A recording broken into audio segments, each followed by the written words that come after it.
Advocate Baldev, ഇവിടെ കഴിഞ്ഞ ദിവസങ്ങളിലാണ് ഹൈക്കോടതിയുടെ തീരുമാനം വന്ന വിജിലൻസ് അന്വേഷണം വേണ്ട. അന്നൊക്കെ CPM ഹാൻഡിലുകളുടെ പ്രചരണമെന്ന് പറയുന്നത്, ഇടതുപക്ഷ ഹാൻഡിലുകളുടെ പ്രചരണമെന്ന് പറയുന്നത് ഈ കേസായതുകൊണ്ട് അവസാനിച്ചു. വലിയ ആഹ്ലാദ പ്രകടനമായിരുന്നു നേതാക്കളുടെ ഭാഗത്തുനിന്നുണ്ടായിരുന്നത്. പ്രതികരിച്ച പല ആളുകളും അത്തരത്തിൽ പറഞ്ഞു. ഇപ്പോൾ SFIO എന്ന കേന്ദ്ര കമ്പനികാര്യ മന്ത്രാലയത്തിന്റെ കീഴിലുള്ള വളരെ പ്രധാനപ്പെട്ട ഒരു ഏജൻസി, അത് സെക്ഷൻ 447 പ്രകാരം finding fraudulent payments of RS 2.7 crore benefiting Veena and Exalogic എന്ന് കണ്ടെത്തിയിരിക്കുകയാണ്. പ്രതിയാണ് മുഖ്യമന്ത്രിയുടെ മകൾ, നമ്മുടെ സംസ്ഥാനത്തെ മുഖ്യമന്ത്രിയുടെ മകൾ, പ്രധാനപ്പെട്ട ഒരു തട്ടിപ്പ് കേസിൽ. 29/12/23 രജിസ്ട്രാർ ഓഫ് കമ്പനീസ് ഇതിനകത്ത് ഇറഗുലാരിറ്റി ഉണ്ടെന്ന് പറഞ്ഞുകൊണ്ട് സെക്ഷൻ 447 അനുസരിച്ച് റിപ്പോർട്ട് കൊടുക്കുന്നത്. അത് 2023 അതിനുശേഷം 2024 12/1/2024 SFIയുടെ റിപ്പോർട്ട് പുറത്തു വരുന്നത്. ആ റിപ്പോർട്ട് അനുസരിച്ച് payments made to influential persons, state government functionaries, government servants, politicians, media persons etcetera. അപ്പൊ ഗവൺമെന്റ് ഉദ്യോഗസ്ഥർക്കും അതുപോലെ തന്നെ മീഡിയയ്ക്കും മറ്റു പല രാഷ്ട്രീയക്കാർക്കും എല്ലാം ഇതിൽ നിന്ന് പണം കൊടുത്തിട്ടുള്ളതായിട്ട് 12/1/2024 അവർ റിപ്പോർട്ട് സമർപ്പിക്കുകയുണ്ട്. ആ റിപ്പോർട്ടിനെ തുടർന്നാണ് ഈ തുടർന്നുള്ള അന്വേഷണമൊക്കെ വന്നിരിക്കുന്നത്. ഇപ്പോൾ SFIO ബന്ധപ്പെട്ട് വീണ വിജയനെ പ്രതിയാക്കിക്കൊണ്ട് പോകുന്ന കേസുകളൊക്കെ വന്നിരിക്കുന്നു. അപ്പൊ ആദ്യമായിട്ട് ഞാൻ പറയട്ടെ, ഇതിനകത്ത് ഇവിടെ ചർച്ച വന്നപ്പോൾ ചിലർ പറയുന്ന കേട്ടു തുടർന്നുള്ള മറ്റ് അന്വേഷണങ്ങൾ. SFIO starts an investigation, parallel investigation is not possible. SFIO ഒരു അന്വേഷണം തുടങ്ങിക്കഴിഞ്ഞാൽ അതിന് സമാന്തരമായിട്ട് മറ്റൊരു അന്വേഷണവും ഈ കേസിൽ ഇനി നിലനിൽക്കത്തില്ല. അത് ആക്ടിൽ പറയുന്നത് മാത്രമല്ല, ഡൽഹി ഹൈക്കോടതി സൗരവ് ബാനർജിയുടെ പുതിയ റൂളിംഗ് ഈ കേസുമായിട്ട് ബന്ധപ്പെട്ട് വന്നിട്ടുണ്ട്. ആക്ടിലും അത് പറയുന്നുണ്ട്. അപ്പൊ രണ്ട് അന്വേഷണങ്ങൾ ഇതിനകത്ത് സിമിൾട്ടേനിയസ് ആയിട്ട് മുന്നോട്ട് പോകത്തില്ല. അപ്പോൾ SFIയുടെ അന്വേഷണമാണ് ഇനി മുന്നോട്ട് പോകുന്നത്. ഇവിടെ ഈ 23-24 400 ചില്ലാനം കേസുകൾ SFIO രജിസ്റ്റർ ചെയ്തിട്ട് 2020 ശേഷം രജിസ്റ്റർ ചെയ്തിട്ടുണ്ട്. അപ്പൊ SFIO രജിസ്റ്റർ ചെയ്യുന്ന കേസിനകത്ത് ഇതിനകത്ത് പ്രധാനമായിട്ട് എനിക്ക് പറയാനുള്ളത്, SFIയുടെ ഡെഫിനിഷൻ ക്ലാസ്സിൽ വരുന്ന ഫ്രാഡിനകത്ത് ഇത് നിലനിൽക്കുക എന്നുള്ളതാണ്. ഇവിടെ നമ്മളിത് ഒത്തിരി ചർച്ച ചെയ്തതാണ്. കാരണം രണ്ട് കമ്പനികൾ തമ്മിലുള്ള ഒരു രജിസ്റ്റേർഡ് എഗ്രിമെന്റ്, ആ രജിസ്റ്റേർഡ് എഗ്രിമെന്റ് വഴി ബാങ്ക് വഴി ലീഗലായിട്ടുള്ള ഒരു ട്രാൻസാക്ഷൻ നടന്നിരിക്കുന്നു. അതിനകത്ത് സേവനം നൽകിയിട്ടില്ല എന്നാണ് 245A ഇൻകം ടാക്സ് ആക്ട്, അത് അമെന്റ് ചെയ്ത ഒരു ആക്ടാണ്. അമെന്റ് ചെയ്ത ആക്ടിന്റെ സെറ്റിൽമെന്റ് അനുസരിച്ച് സെറ്റിൽമെന്റ് ബോർഡ് കണ്ടുപിടിച്ചത് ഇത്ര കോടി രൂപയുടെ നടന്നിട്ടുണ്ട്. അതിനകത്ത് പ്രത്യേകിച്ച് 1,72,00,000 രൂപ അതിന് സേവനവും നൽകിയിട്ടില്ല എന്നും അതൊരു ഇൻഫ്ലുവൻഷ്യൽ പേഴ്സന്റെ മകളാണെന്നും ഒക്കെ അതിനകത്ത് പറഞ്ഞിട്ടുണ്ട്. അവിടെ നിന്നാണ് ഈ കാര്യങ്ങളൊക്കെ തുടങ്ങുന്നത്. അപ്പോൾ ഇവിടെ പ്രധാനം ഞാനൊരു കാര്യം പറഞ്ഞിട്ട് തുടങ്ങാണ്. ഇന്ത്യയിൽ ഏറ്റവും പ്രശസ്തമായ SFI നടത്തിയൊരു കേസും അതിനകത്ത് പ്രതി ജയിലിൽ കിടന്ന് മരിച്ച കേസാണ് സഹാറ കേസ്.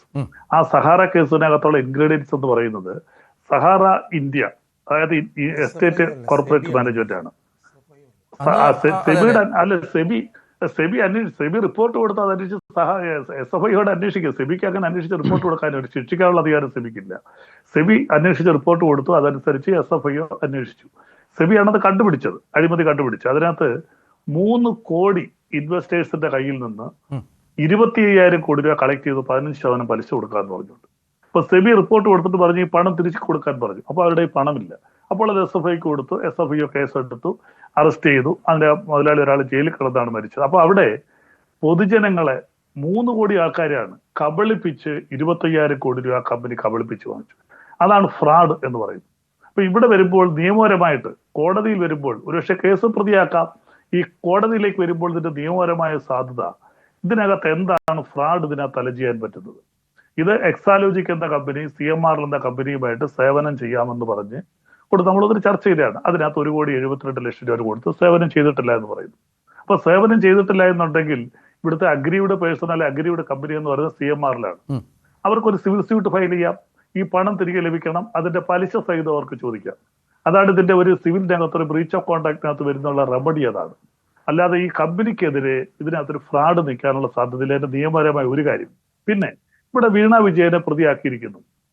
സ്വാഭാവികമായിട്ട് ഞാനുമുണ്ട്. ഞാൻ രാഷ്ട്രീയ സമരങ്ങളുമായിട്ട് ബന്ധപ്പെട്ട് എത്ര കേസുണ്ടെന്ന് എനിക്ക് തന്നെ അറിയില്ല. പല കോടതികളിലായിട്ട് നിരവധി കേസുകൾ നടക്കുന്നു. അപ്പോൾ അതുകൊണ്ടൊന്നും ഞാൻ കുറ്റക്കാരാണ്. ഇവിടെ ഞാൻ മാത്രമല്ല, രാഷ്ട്രീയത്തിൽ സജീവമായിട്ട് പ്രവർത്തിക്കുന്ന എല്ലാവരുടെയും പേരിൽ നിരവധി കേസുകളുണ്ട് രാഷ്ട്രീയ സമരങ്ങളിൽ. ഇവിടെ രാഷ്ട്രീയ സമരമല്ല, സാമ്പത്തിക ക്രമക്കേടുമായി ബന്ധപ്പെട്ട കേസാണ്. അപ്പോൾ ഏത് കേസ് തന്നെ ആയിരുന്നാലും ഒരു കേസ് രജിസ്റ്റർ ചെയ്തത് കൊണ്ട്, അത് നമ്മൾ എപ്പോഴും പറയാറുള്ള കാര്യമാണല്ലോ, കേസ് രജിസ്റ്റർ ചെയ്തുകൊണ്ട് ഒരു കുറ്റക്കാരനായി മാറുന്നില്ല. കേസ് അന്വേഷിക്കണം, അന്വേഷിച്ച് കോടതിയെ വ്യക്തമായി കണ്ടെത്തിയതിനു ശേഷം കുറ്റക്കാരിയായിട്ട് ശിക്ഷിക്കപ്പെടണം. അപ്പോഴേ ആ രീതിയിലേക്ക് പോകുന്നുള്ളൂ. ഇപ്പോൾ കോൺഗ്രസിന്റെ നേതാക്കന്മാരുടെ പ്രതികരണമൊക്കെ വന്നിരിക്കുന്നത്, ഇപ്പൊ KPCC പ്രസിഡന്റ് പ്രതികരണം ഇപ്പൊ News 24 ഞാൻ ചർച്ചയ്ക്കിടെ അദ്ദേഹത്തിന്റെ കാര്യങ്ങൾ എടുത്ത് കാണിച്ചു. അതേപോലെ തന്നെ മുഖ്യമന്ത്രി രാജിവെക്കണം. രമേശ് ചെന്നിത്തലയുടെ ചർച്ചയിടെ കാണിച്ചു മുഖ്യമന്ത്രി രാജിവെക്കണം. അപ്പൊ ഒരാളിനെ പ്രതിയാക്കിയത് കൊണ്ട് മാത്രം ഒരാൾ രാജിവെക്കണമെന്ന് പറഞ്ഞാൽ ഇവിടെ ഇരിക്കുന്ന MLA-മാരും മന്ത്രിമാരും അല്ല സാർ, അതുപോലത്തെ ഒരു കേസായി. ഇപ്പോൾ നിങ്ങൾ രാഷ്ട്രീയ സമരങ്ങൾ നടത്തി നിങ്ങൾ പ്രതികളായ പല കേസുകളുണ്ടായി. ഇവിടെ ഇവരെല്ലാം പ്രതികളാണെന്നേ. ഈ പറഞ്ഞ അശീരൻ കർത്ത പ്രതിയാണ്, സുരേഷ് കുമാർ പ്രതിയാണ്. ഇവരൊക്കെ ഇയാളുമായി ബന്ധപ്പെട്ട് ഫ്രോഡ് കമ്പനി ഉണ്ടാക്കുന്നു. ഈ എക്സാലോജിക് എന്ന് പറഞ്ഞ കമ്പനി തന്നെ എന്താണെന്നുള്ളതിനെ കുറിച്ച് വ്യക്തമായി വിശദീകരിക്കാൻ ആർക്കും സാധിക്കുന്നില്ല. എന്ത് പണിയാണ് അവർ നടത്തിയിരുന്നത്, എന്ത് സേവനമാണ് അവർ നൽകിയിരുന്നത്? അത് മാത്രമല്ല, മുഖ്യമന്ത്രിയുടെ മകൾ എന്നതല്ലാതെ എന്ത് മെറിറ്റാണ് വീണ വിജയൻ ഉള്ളത്? ഇത്രയധികം പൈസ 2,70,00,000 രൂപ കൈപ്പറ്റാൻ എന്ത് സേവനമാണ് അവർ നടത്തിയത്? താങ്കൾ ഈ രാഷ്ട്രീയ സമരങ്ങളുമായി ബന്ധപ്പെട്ട കേസുകളുമായി ഇതിനെ ചേർത്ത് വായിക്കുന്നത് ഞാൻ അതിനെ ചേർക്കില്ല. ഞാൻ പറഞ്ഞത് ഒരാൾ പ്രതിയായി എന്ന് പറഞ്ഞാൽ അത് ഏത് കേസോ ആയിക്കോട്ടെ, കൊലപാതക കേസോ സാമ്പത്തിക അഴിമതി കേസോ എന്ത് കേസായാലും പ്രതി ആയതുകൊണ്ട് മാത്രമേ കുറ്റക്കാരനായിട്ട് മാറുന്നില്ല. പിന്നെ മുഖ്യമന്ത്രിയുടെ മകളായതുകൊണ്ട് ഒരു വ്യവസായം തുടങ്ങാൻ പാടില്ലായിരുന്നില്ല. പക്ഷെ അനുമതി കൊടുത്തേക്ക് നമ്മുടെ കമ്പനിക്കാർ ഡയറക്ടറേറ്റ് ആണ്. അത് തന്നെ പ്രോസിക്യൂട്ട് ചെയ്യുന്നത് കൊണ്ട് അവർക്കെതിരെ കുറ്റം ആരോപിക്കപ്പെടുന്നതേ ഉള്ളൂ. അവർ കുറ്റക്കാരിയാകുന്നില്ല. പ്രോസിക്യൂട്ട് ചെയ്യാൻ ആരുടെ പേരിലും കൊടുക്കാമല്ലോ. ഇപ്പൊ MLA-യുടെ പേര് കൊടുക്കാം, MP-യുടെ പേര് കൊടുക്കാം. സംസ്ഥാന പ്രസിഡന്റ് പേര് കോടതി ആവശ്യപ്പെട്ടിരിക്കുകയാണ് കൊടുക്കാനായിട്ട് പ്രോസിക്യൂഷൻ നടപടി സ്വീകരിച്ചതുകൊണ്ട് അയാൾ പ്രതിയാകുന്നതേ ഉള്ളൂ. അയാളെ കുറ്റം ആരോപിക്കപ്പെടുന്ന ഒരു വ്യക്തിയാണ് പ്രതി എന്ന് പറഞ്ഞാൽ. അയാളെ കോടതി കണ്ടെത്തി കുറ്റക്കാരെന്ന് കണ്ടെത്തിൽ മാത്രമേ അയാൾ കുറ്റവാളിയാകുന്നുള്ളൂ. രണ്ട് വ്യത്യാസമാണ് ഞാൻ പറയുന്നത്. ഒന്ന് കുറ്റാരോപിതനും ഒന്ന് പ്രതിയായിട്ട് മാറുന്ന ആളുമാണ് തമ്മിലുള്ള വ്യത്യാസം. ഇവിടെ വീണയ്ക്കെതിരെ കുറ്റം ആരോപിക്കപ്പെട്ടിരിക്കുകയാണ്. അതുകൊണ്ടാണ് പ്രോസിക്യൂട്ട് ചെയ്യുന്നത്. ആ പ്രോസിക്യൂട്ട് ചെയ്ത് ഈ തെളിവുകൾ കോടതിയിൽ ഹാജരാക്കുമ്പോൾ കോടതി തെളിവുകളുടെ സാന്നിധ്യത്തിൽ കുറ്റക്കാരി എന്നാണ്ട് ശിക്ഷിച്ചാൽ തീർച്ചയായിട്ടും നിങ്ങൾ പറഞ്ഞത് ശരിയാണ്.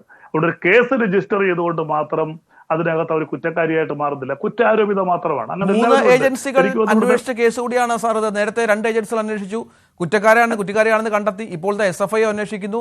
ഇതിനങ്ങനെ ഗൗരവ സ്വഭാവം ഒട്ടുമില്ല. സാധാരണ കേസുകൾ പോലെയാണ്. പ്രതിസ്ഥാനത്തുള്ളത് സംസ്ഥാനത്തെ മുഖ്യമന്ത്രിയുടെ മകളാണ്. സേവനം കിട്ടിയത് മുഖ്യമന്ത്രിയുടെ മകളായതുകൊണ്ടാണ്. നമുക്കൊക്കെ അറിയാം ഈ കാര്യങ്ങൾ. താങ്കളൊരു ഇടതുപക്ഷ അനുഭാവി ആയതുകൊണ്ട് മാത്രം അതുമായി ബന്ധപ്പെട്ട് ന്യായീകരിച്ച് സംസാരിക്കുന്നു എന്നല്ലാതെ മറ്റാർക്കും ഈ വിഷയത്തിൽ ഒരു അഭിപ്രായ വ്യത്യാസം ഉണ്ടാവില്ല. ഞാൻ പറഞ്ഞ നിയമപരമായ കാര്യങ്ങളാണ്, അല്ലാതെ രാഷ്ട്രീയപരമായ കാര്യങ്ങളല്ല. നിയമപരമായിട്ട് ഒരു കേസ് കോടതിയിൽ വന്നാൽ അതിന്റെ നിലനിൽപ്പിനെ കുറിച്ചാണ് ഞാൻ പറഞ്ഞത്. 2 രജിസ്റ്റേർഡ് കമ്പനിയാണ് എക്സാലോജിക് എന്ന് പറയുന്നത്, CMR എന്ന കമ്പനി. 2 രജിസ്റ്റേർഡ് കമ്പനികൾ തമ്മിൽ ഒരു എഗ്രിമെന്റ്, അതൊരു എഗ്രിമെന്റ് ആണത്. നിയമപരമായ ഒരു എഗ്രിമെന്റ് രജിസ്റ്റർ ചെയ്യും. ആ എഗ്രിമെന്റിന്റെ പുറത്ത് ഒരു കമ്പനി മറ്റൊരു പണിക്ക് ബാങ്ക് വഴിയാണ് പണം ട്രാൻസ്ഫർ നടത്തിയിരിക്കുന്നത്, അല്ല നേരിട്ട് പണം കൊടുക്കുകയല്ലേ ചെയ്യുന്നത്. CMR എന്ന് പറയുന്ന കമ്പനി ബാങ്ക് വഴി 1,72,00,000 രൂപ എക്സാലോജിക്കിന് കൊടുത്തിരിക്കുന്നു. അതാണ് അത് കോടതിയിൽ വരുമ്പോൾ അത് ലീഗൽ ട്രാൻസാക്ഷൻ ആണ്.